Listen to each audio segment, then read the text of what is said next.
I'm Liz Scissors.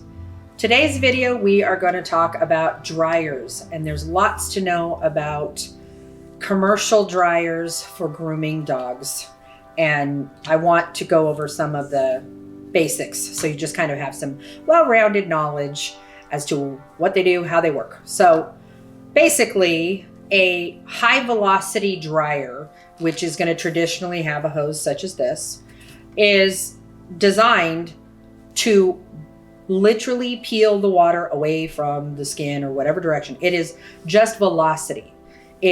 Most of dryers do not come with a heating element when it comes to the high velocity ones. It's just moving the water. That's all they do. They're not designed to dry. They are designed to just move the water from one place to another. So that being said, the motors on the dryers will absolutely heat up with use, which will then transfer to not only the hose, but it will translate to the air coming out of the end of the hose, because the air is being pushed from the motor that is now coming, it's created heat. So there isn't a heat element. However, it does eventually, over time, cause hotter air to come out. There are some dryers that do have heating elements, and there are definitely stand dryers that do heat, and those are designed to actually dry the hair as opposed to just moving the water. So these are fantastic time savers. They make our job so much easier. There's many ways of using them, but the best appropriate way is with purpose. And what I mean by that is there is really an old school way of doing things where we would really be on a time crunch and all we care about is time, because time is money. So what we're doing is we're moving super fast because we think the faster we move, the faster we're going to get done. That isn't true. It just isn't true. Moving quickly does not create a nice finish, and it doesn't dry any faster than moving with purpose. So I really encourage you to be thoughtful about why you're drying the way you are, and is it really effective? Are you really happy with the end result? So a couple things to know. Number one, you always want to pay attention to the direction of the nozzle when you are drying the dog. You always want to aim it away from the dog's head.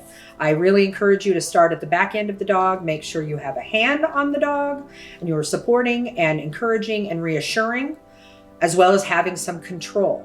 The dryer is scary. When that air force is coming out of here, it is very, very loud when it hits that water and it hits that skin and that coat, or it hits the wall. It's very scary to them.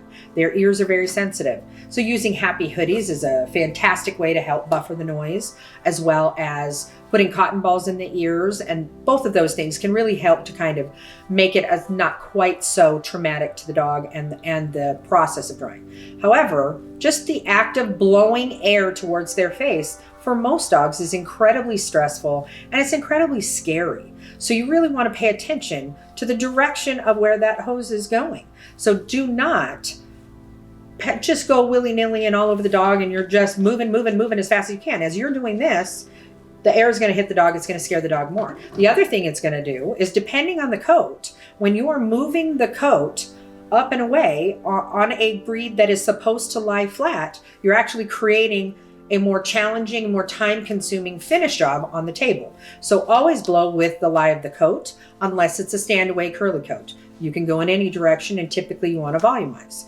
The other thing you want to pay attention to is how you hold the hose. You don't want to be holding the hose up at this breakage point where the hose connects to your nozzle.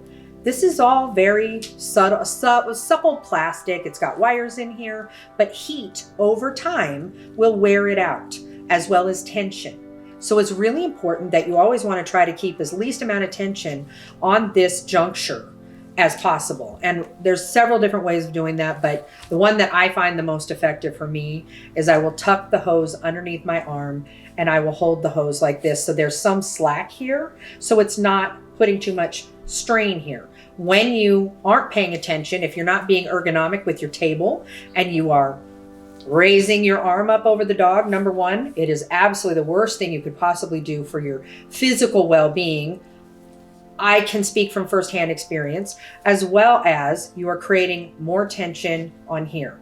So you don't want to do that. Over time, you're going to end up having this break, and it's going to have holes. It's going to rip away. You're going to have to cut it and re-put it in.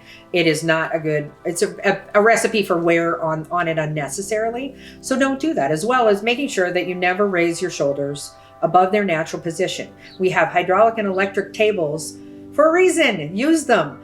Raise and lower that table 100 times if that's what you have to do. The dog is going to be fine. Make sure they're okay. But you have to be put in a position of taking care of your body, since you're going to be doing this millions and millions of times. So make sure you're paying attention, but make sure that this goes in the right direction. There is nothing worse than spending all this time to dry this dog and the finish doesn't look very good. And when you go to brush, they still have a little bit of curl in their coat. There's still a little bit of dampness in some spots. Slow and methodical in small sections is the name of the game. It will help you with your desheds. It will help you with detangling and separating mats away from the skin when you are moving slow and with purpose, and making sure that the nozzle is in the correct direction to give you the best result on the table afterwards. So always be thinking of, where am I saving time? This isn't saving me any time. It's not. Not only is it not any faster, it's also going to not help you with your finished haircut. Whereas moving slow with purpose in the right direction is going to. So I hope these tips have helped you. I have more information about what I am offering at lizsizzers.com, and I hope to see you on the next one.